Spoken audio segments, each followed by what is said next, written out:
तुम्ही कधी या शेंगांची भाजी करून खाल्ली का हो? खाल्ली असेल तर कमेंट करून मला नक्की सांगा. आणि तुमच्याकडे या शेंगाला काय म्हणतात तेही कमेंट करून सांगा. आमच्या इकडे या शेंगाला चारधारीच्या शेंगा म्हणतात. या शेंगा मी स्वच्छ धुवून घेतल्या, पुसून घेतल्या. नंतर त्याचे पुढचा पाठीमागचं देठ काढून घेतला आणि त्याला छोटे छोटे शिरा होतात ते काढून घेतल्या आणि त्याचे छोटे छोटे असे तुकडे करून घेतले. सगळ्या शेंगांचे मी असे बारीक असे तुकडे करून घेतलेत बघा. या पद्धतीने ही भाजी चवीला खूप मस्त लागते. झटपट बनणारे आहे, जास्त साहित्यही लागत नाही. टिफिनलाही तुम्ही भाजी देऊ शकता. आता गॅसवरती मी कढई तापवून घेतली, त्यामध्ये तेल टाकलं.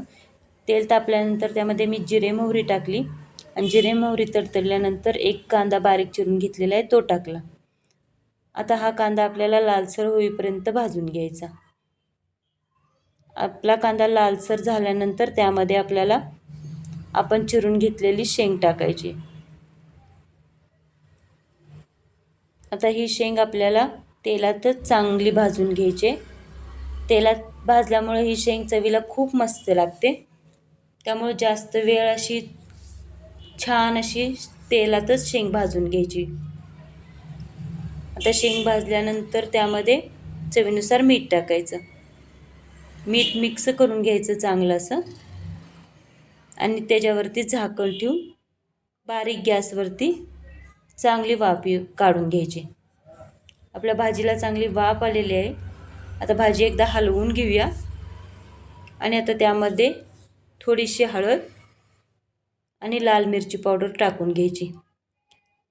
हे लाल तिखट माझं घरचंच आहे, कांदा लसूण मसाल्याचं, ते मी घातलं आहे. तुम्ही लाल मिरची पावडर टाकूनही ही भाजी बनवू शकता. आता मिक्स करून घ्यायचं चांगल्या पद्धतीने आणि भाजी शिजेल इतपत पाणी टाकून घ्यायचं.